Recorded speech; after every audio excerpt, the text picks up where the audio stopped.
3:47 a.m. Strait of Hormuz. One slow American aircraft just walked into what should have been a guaranteed kill. Two Iranian F-14s locked on. But 40 seconds later, one of them simply vanished from the sky. The Warthog was impossible to miss.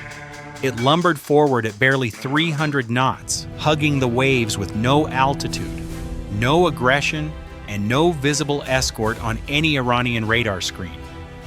This was a ground attack aircraft, ugly slow, and built to absorb horrific punishment over land battlefields.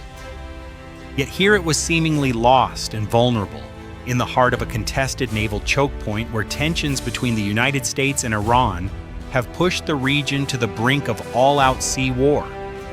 Iranian commanders had sworn to turn these waters into a graveyard for American forces, and now their best pilots saw their chance to deliver the first blow in what could ignite a full-scale naval confrontation involving warships, aircraft carriers, and devastating attacks from the sea. How did America's slowest aircraft become a death sentence for Iran's best pilots? Subscribe to the channel for the latest developments in the Strait of Hormuz over the next 24 hours.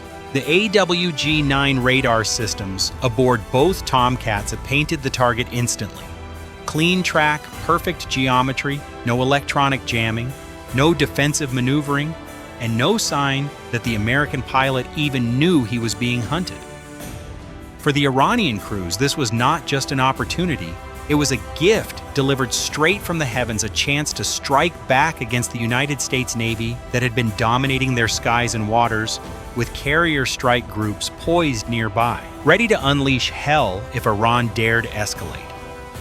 These pilots represented the sharpest edge of Iranian air power, flying the most advanced fighters their embattled air force still possessed. After decades of sanctions and isolation, they pushed their throttles forward and began to close hearts, pounding with the raw hostility that has defined every encounter between American and Iranian forces in the Strait of Hormuz. The game has changed. Do you think legacy jets like the F-14 are now obsolete? Let us talk about what an F-14 Tomcat actually is, because understanding the sheer firepower Iran hurled into the sky that morning reveals just how badly this ambush exposed the fatal gap between legacy doctrine and modern American dominance. Grumman built the F-14 as a fleet defense interceptor in the late 1960s, and they engineered it to dominate. Variable geometry, swaying wings that could sweep from 20 degrees to 74 degrees in seconds, twin, Pratt and Whitney T, F-30 turbofans that could shove the jet past Mach 2.4, and the legendary AWG-9 radar, capable of tracking 24 separate targets at once while firing on 6 simultaneously. Under its fuselage hung AIM-54, Phoenix missiles, long, sleek, and brutally effective weapons with a range exceeding 100 nautical miles. Originally designed to shred Soviet bomber formations before they could threaten a United States carrier group. Against a slow, non-maneuvering A-10 at close range, the Phoenix was almost overkill. Any weapon on that Tomcat would have ended the fight in seconds. Iran had received 79 of these magnificent machines before the 1979 revolution severed ties with Washington forever. Sanctions followed like a stranglehold. Spare parts vanished. Western maintenance contracts evaporated overnight. Yet through sheer ingenuity, reverse-engineered systems, and a maintenance culture forged in pure determination and defiance, Iran kept its Tomcats airborne. The crews flying them today are no amateurs. They are battle-hardened interceptor pilots, the absolute best their nation can field. And on this particular morning, they were staring at what looked like a low-risk, high-reward strike that would send a message of Iranian resolve across the strait and into the ears of American carrier commanders lurking just over the horizon. 30 miles and closing fast. The A-10 Thunderbolt II did not react. No countermeasures, no defensive break, no sudden climb, no acceleration, and no attempt to hug terrain or mask itself over the water. It simply kept droning forward, steady and mechanical, like a lone trucker unaware of the predators closing in from behind. The lead Iranian F-14 pilot's threat scope showed a solid weapons quality lock. His wingman confirmed the track from a slightly different angle, cross-checking every detail. Everything was textbook perfect. But here's the terrifying part. They were already inside a kill zone and they had no idea. 25 miles and still nothing from the Warthog. The lead pilot made the decision that felt completely rational in that moment of rising adrenaline and national pride. The American either had not detected the lock or had frozen in fear. Either way, the outcome would be the same. He authorized weapons employment and began the targeting sequence that would deliver a crushing blow to United States forces operating so boldly in waters Iran claimed as its own. 20 miles and everything was proceeding exactly as planned. That should have been the first warning sign.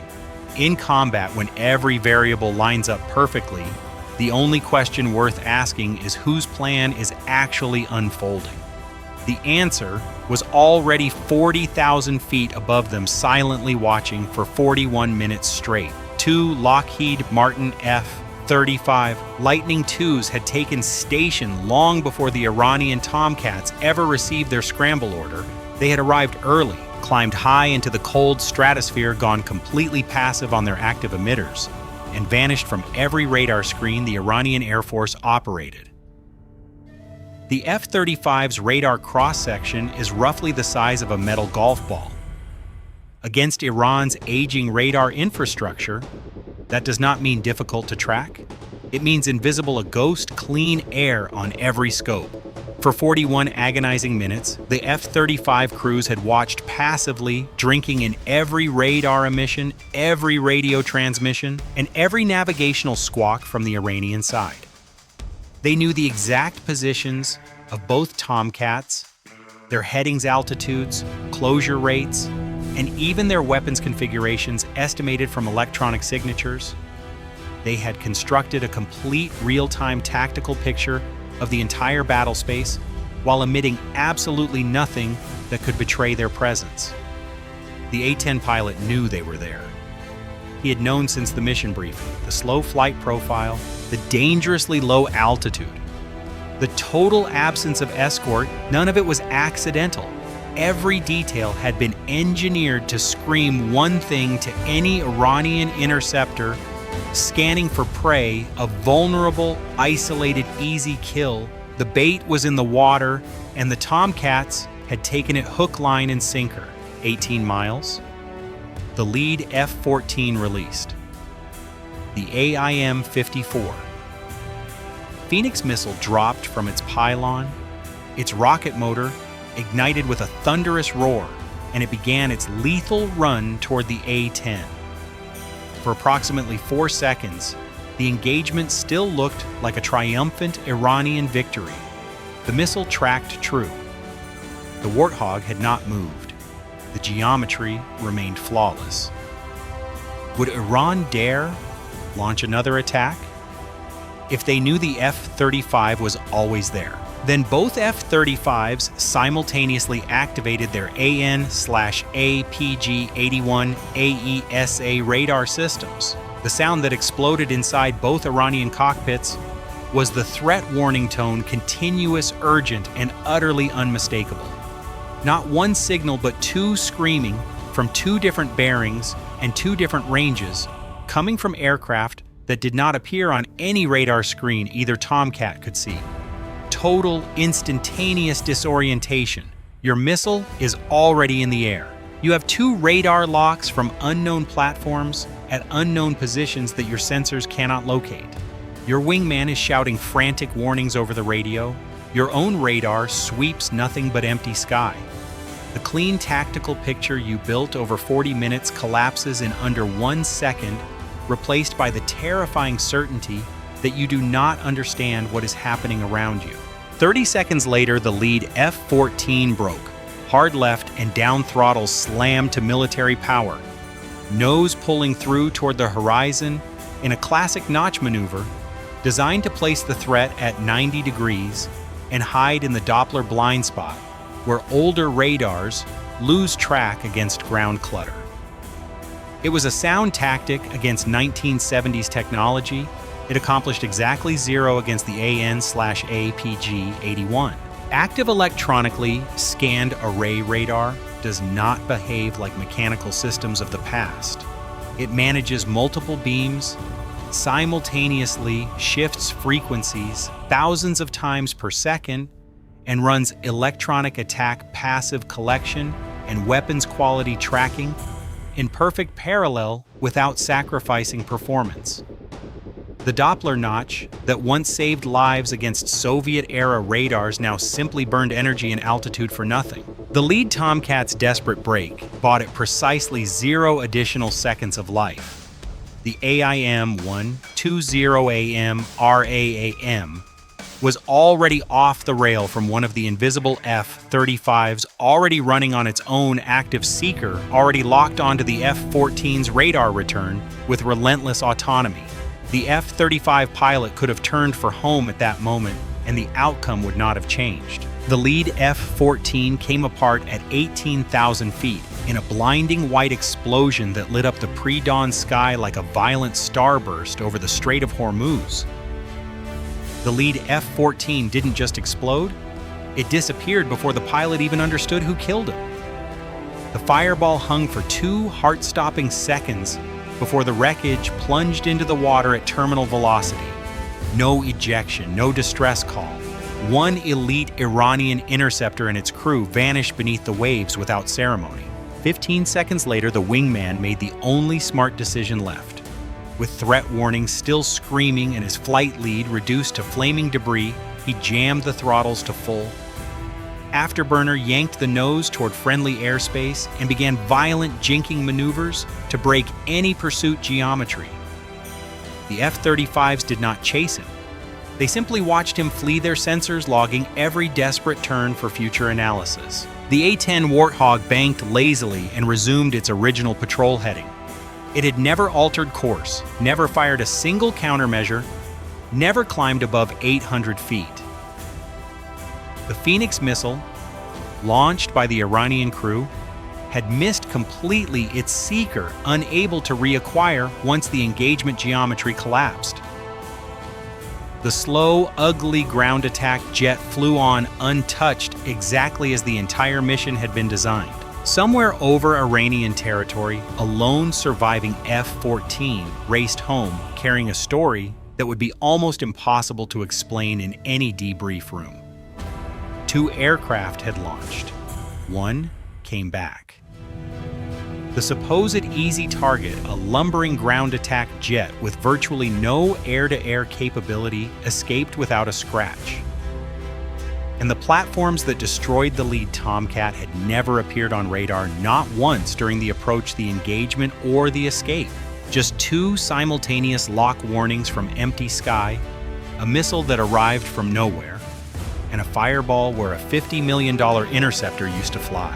The question that would haunt Iranian air defense planners for weeks was not simply how they lost. It was far more unsettling. How many times had this exact scenario already played out without them ever knowing? How many training flights, patrol routes, and carefully rehearsed intercept profiles had been silently observed from altitude by aircraft that left no trace on any scope? How many times had Iranian F-14 crews flown through airspace they believed was clear, while F-35s recorded their radar frequencies, communication patterns, and tactical habits for the next inevitable clash? The answer offers no comfort. This was not an isolated incident. It was the new reality of naval and air warfare in the Strait of Hormuz, where United States carrier strike groups stand ready just over the horizon. Their decks loaded with even more F-35s and strike aircraft poised to turn any Iranian aggression into a one-sided slaughter at sea. Right now, as these events unfold, American naval power is not merely defending the strait. It is actively setting traps that expose the fatal weaknesses in Iran's outdated arsenal while projecting overwhelming dominance across the waters that carry 1/5 of the world's oil.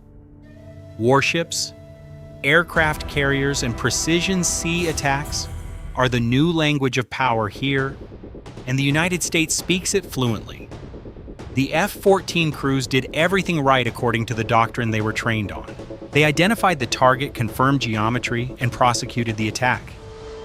The doctrine itself was the problem because it was written for a world that no longer exists.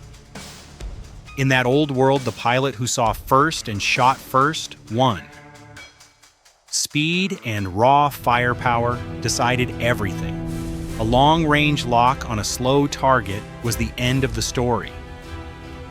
But in today's battle space, filled with AESA radars, passive sensor fusion, and stealth platforms that register as golf balls on legacy scopes, the decisive factor is information superiority. The gap between what you know and what your opponent knows about the same patch of sky at the same moment determines who lives and who dies. The F-35 crews possessed the complete picture from the instant they arrived on station. The Iranian crews never had one. They possessed only a partial view, a slow target, clean geometry, and an easy kill. They mistook that fragment for the entire truth, and that mistake cost them 1 aircraft and 2 lives while sending the survivor home to explain how he had flown inside a kill zone the entire time he thought he controlled the fight. In modern naval warfare over critical choke points like the Strait of Hormuz or even the South China Sea, it is not about who you hunt. It is about who sees you first. The Tomcats never saw the F-35s, not for a single second of the entire engagement. They launched closed, locked, and fired entirely inside a trap that had been set before they even left the ground, surrounded by systems they could not detect and tracked by sensors they did not know existed. They were outplayed not in raw speed or missile range, but in the invisible information layer that now rules the skies and seas. The A-10 was the bait. The F-35s were the lethal answer. And 2 Iranian F-14 Tomcats flew straight into the question, believing until the final missile impact that they already knew how the story would end. They did not. If you were that Iranian pilot, would you even realize what killed you? Or is modern warfare already beyond human reaction, with American F-35s now proven to own the night over the Strait of Hormuz? Would Iran dare launch another attack if they knew these invisible killers were always waiting overhead? Drop your thoughts in the comments right now, because the next 24 hours could see this tension explode into open naval combat. The water of the strait has already closed over the wreckage, but the lesson remains crystal clear. Legacy platforms, no matter how bravely flown or desperately maintained, cannot compensate for the structural revolution in information dominance that the United States Navy and Air Force have brought to these waters. Ships still move through the choke point. Tankers continue their vital routes. The geography that makes this narrow strip worth fighting for has not changed. Yet the nature of the contest has shifted forever, and the United States is dictating the terms with carrier-backed air power that turns every Iranian challenge into a fatal mistake. Stay glued to this channel, because the situation in the Strait of Hormuz is developing at lightning speed. American forces are not just present, they are hunting, and they are winning. What do you predict will happen if Iran pushes even harder in the coming hours? Let us know below. Hit subscribe for instant updates on every new development in this high-stakes naval showdown, and we will bring you the next chapter the moment it breaks. The United States Navy is writing history in real time over these waters, and you do not want to miss a single second of it. Disclaimer. This video contains content generated or supported in whole or in part by artificial intelligence. This material is intended solely for simulation, illustration, and entertainment purposes. It does not represent real-world events, nor does it constitute political or military advice or verified information. Certain elements may be fictional, dramatized, or inaccurate. Viewers should not rely on this video as a credible source of information or as a basis for real-world decision-making.